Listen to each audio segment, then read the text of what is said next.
Welcome back, Hex Tribe. In this video, I'm going to be talking about a question that I get asked all the time, and it's really subjective. It's up to the individual to make this decision on their own, but everyone's always asking in Hex, should I wrap my stake or should I leave it a Hex native stake?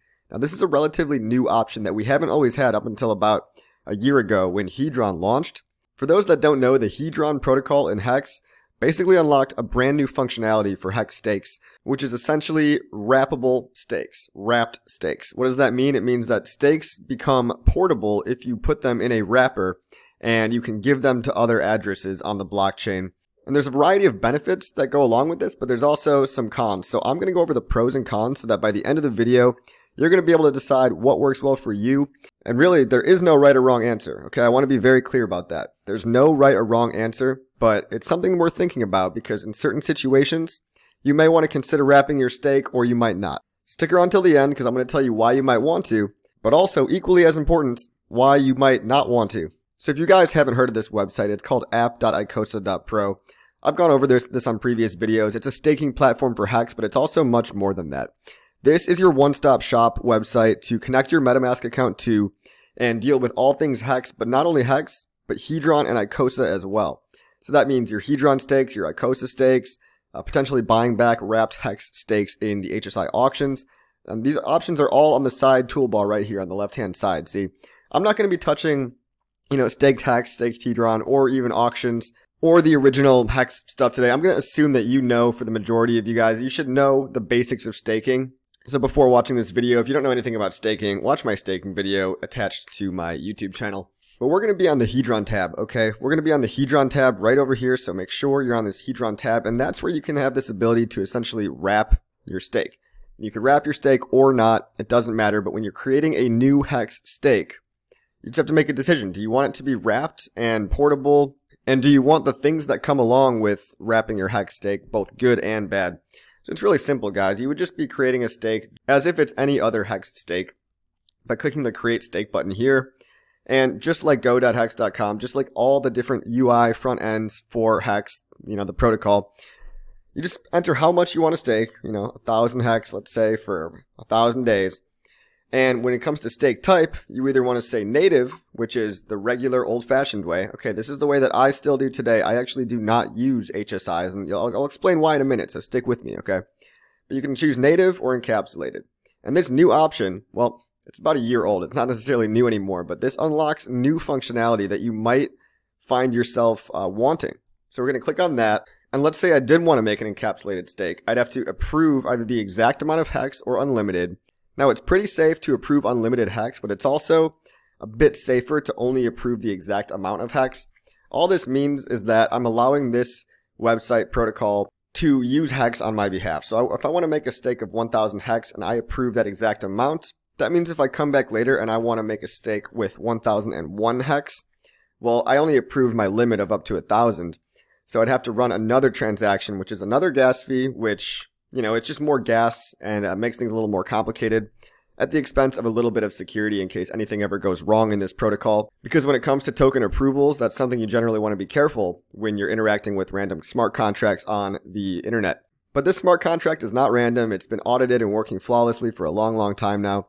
Very well trusted within the community.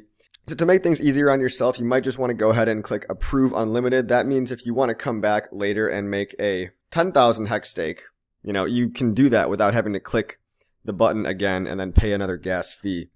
So let's say I approve unlimited. Well, remember, everything you do on the blockchain is going to cost a gas fee. And right now, guys, gas fees are not cheap. So this very first approval transaction, today it's going to be $7. Okay, it's not ideal. So we're going to reject that. And I don't feel like paying that right now. But you can see back here, I've already created a stake. So first you'd have to approve the amount of HEX you want to stake. That's one transaction fee. Then you'd have to create the stake. That's another transaction fee. So, you're looking at about $15 to $20 of transaction fees so far. But stick with me here, okay? Now you've got your HSI stake. HSI stands for HEX Stake Instance, okay? It's the same thing as saying an encapsulated HEX stake, a wrapped HEX stake. These are all synonymous with each other. All right, so you've got a wrapped stake. Now, what can you do with that? Well, guys, the main functionality of having a wrapped stake is the ability to send a stake to another person or to sell it to another person, to potentially trade it later on And there's actually marketplaces that people have built, such as hexmarket.com, where people do put up their wrapped stakes for sale sometimes. Now, not a lot of people are buying wrapped stakes right now, but this is where you'd want to probably sell your wrapped stake, either here or a more mainstream NFT platform like OpenSea.com. All right, but we're not going to worry about that right now. You could also always list your NFT version of a HEX stake on OpenSea. But guys, your HEX HSI is not automatically created in NFT form. Okay, so first you get the wrapped HEX stake, and you actually have to double wrap it. You have to wrap it one more time in order to make it into a tokenized HSI NFT. All right, so that's what tokenized HSI NFT means. The first step is just simply wrapping your HEX stake. And the second step, if you wanted to trade that stake or sell it to another person or send it to yourself, let's say your wallet got hacked and you want to send a stake to a new wallet. Well, in order for the stake to actually be tradable, you need to wrap it one more time, which is yet again another gas fee, right? So again, we'll click actions here, and you could see, just like with a regular stake, I can mint Hedron every day. I can good accounting it when it's over. I can end the stake when it's over, but I also can tokenize it and detokenize it, right? So if I tokenize it into an NFT, I can do the reverse as well and unwrap it back into just regular encapsulated mode. But you'll notice, guys, if I try to tokenize my HSI, guess what? It's another gas fee. And again, today, these gas fees are definitely not cheap. $38 to wrap my stake twice. So remember, we had an initial approval, then we had the actual stake gas fee, and then you've got the wrap it again gas fee. You might be paying upwards of $50 in gas. So if that's too much for you, if you're staking in these smaller amounts right now, you might find this option simply too expensive. And I totally get that.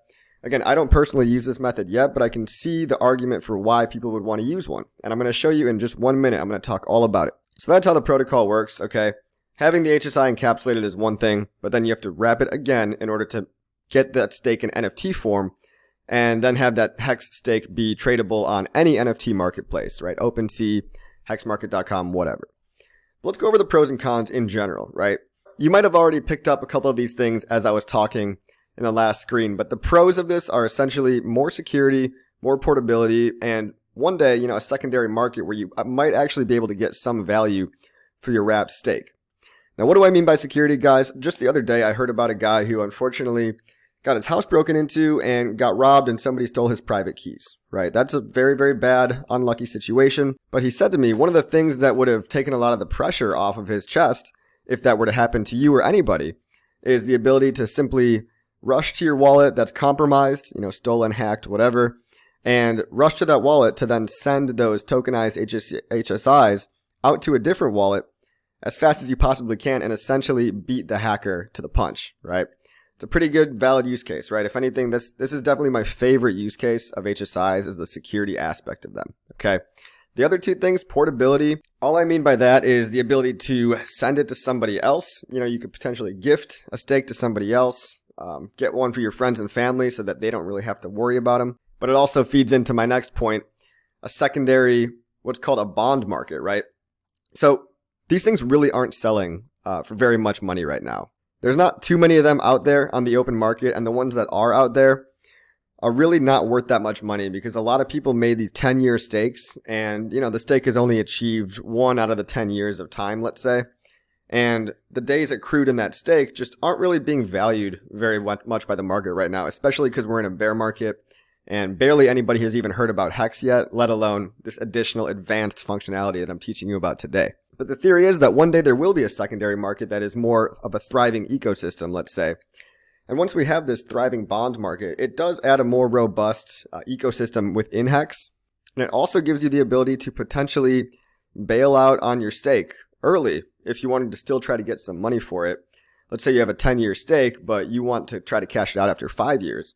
Well, there might be somebody willing to buy that because at that point in time, it'll be as if the buyer is buying a 5-year stake that has a way better T-share rate that's earning way more yield because it was created so long ago, right? So they might be willing to pay a pretty high price for that 10-year stake knowing that over half of it's already been achieved and completed, right? But this blessing is also a curse, right? The secondary market also means that you no longer have the ability to save yourself from yourself. So the number one reason why I stick to HEX staking natively is because of my own weak hands, and I know a lot of other people out there.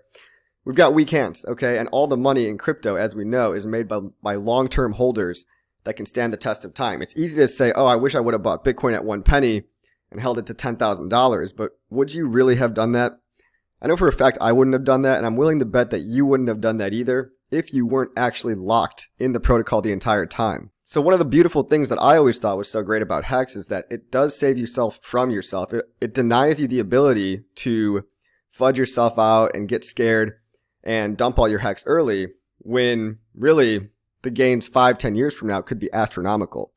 It's like when Bitcoin went from $100 to $1,000, right? I'm sure a lot of people would have been happy to take profit then if they were even able to hold it for that long, but they would have had no idea that Bitcoin would be $20,000 today. And I would have much rather held Bitcoin from, $100 to 20K instead of bailing out early and just taking it a little 10x instead of a 200x, right? Or even much, much more, which is actually possible with HEX. So again, it's a blessing and a curse. The ability to give up your stake early, it's good and bad. If you don't intend on holding the stake all the way through, I probably wouldn't recommend HSIs to anybody, but hey, it's up to you at the end of the day. Everybody needs to think for themselves on this one and make a decision for themselves. Another con is airdrops, right?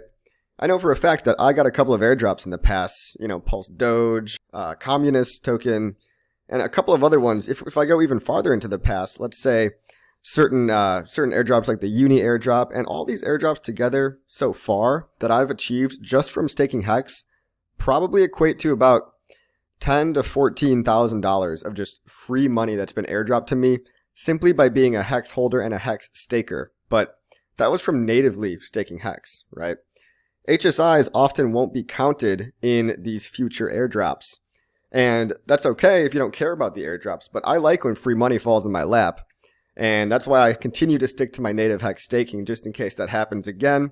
It's worked out pretty well for me so far, and I've gotten thousands of dollars literally from random projects that have just airdropped me for being a HEX staker, which I've then either cashed out or sold for more HEX. I mean, it's a pretty beautiful thing. Next, we have gas fees. As I showed you in the previous screen, we had not one, not two, but 3 gas fees, which were pretty expensive. So if you're going to make an HSI, make sure that paying $50 or more in gas is negligible to you. If you're staking $10,000 worth of HEX, probably not as big of a deal versus if you're staking $200 worth of HEX, right? You don't want to be spending $50 in gas for a 200 USD worth stake when you could just do the same thing natively and only pay, $10 or less. And of course, Pulse Chain is going to fix all this, but for now, Pulse Chain is not existing yet, so just have to mention that really, really quick. Next, we have friction, right? The HSI option is more for a power user, okay? A more advanced user that's okay with a little bit more complexity. You're probably not going to be showing this to the average Joe on the street or your average onboard that you're just trying to get into crypto. I mean, it's hard enough to learn about MetaMask and private keys and HEX and staking. Imagine trying to explain HSIs and ICOSA and Hedron all at once to a newborn, okay? It's overwhelming, and we need to remember this and admit that if you're here right now watching, chances are you're pretty advanced in crypto, but if you're not, this is hard. It's not easy. The user experience is really, really not easy. So there's that whole aspect of sitting somebody down and explaining to them about crypto. HSIs might not be the best place to start off with that. And then finally, we've got unknown unknowns, right? There's always inherent platform risk. Now, obviously, there's risk with HEX too, but HEX has had a much longer track record to exist. We don't necessarily guarantee that Hedron is going to be safe, even though I'm 99.99% confident that it's totally fine. It's still a relatively new protocol, so keep that in mind. And we have to admit to ourselves at the end of the day that we just don't know what we don't know. But guys, this might seem like more cons than pros, but I also really have to emphasize the security aspect when it comes to HSIs. This alone is a very compelling reason to use HSIs to stake, that it makes me sometimes consider flipping over or at least creating a couple of HSIs on my own personally. But guys, full disclosure, full transparency, my staking ladders are done 100% natively right now, but that's not to say that I would never change and use HSIs in the future. I do find them very valuable. So what do you think, guys? Are there pros that I missed? Are there cons that I missed? And what do you think you're going to do with your strategy moving forward when it comes to HEX staking? Let me know in the comments below, and I hope you found this helpful. Join my Patreon if you want to talk to me and ask me questions one-on-one, talk strategy. If you're brand new to crypto, course in the description below. This course will teach you everything you need to know about crypto if you're an absolute beginner. Other than that, guys, like, subscribe, and I'll see you on the next video.